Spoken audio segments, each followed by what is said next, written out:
আপনি এখন হ্যাঁ আমি পূজা আসলাম একটু দেখো। ফোন দিতেন?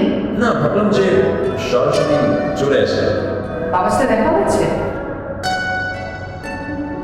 না দেখা হয়নি। মানে আসলাম তো হঠাৎ, না আমার একটা জরুরি কাজ পড়ে গেছে, আমার যেতে হবে। আশ্চর্য, এত দূর থেকে এত কষ্ট করে আসছেন, বাবার সাথে না দেখা করে চলে যাবেন? জরুরি কাজ তো আমি আসবো আজকে আসেন। কাল সকালে আমরা চলে যাব।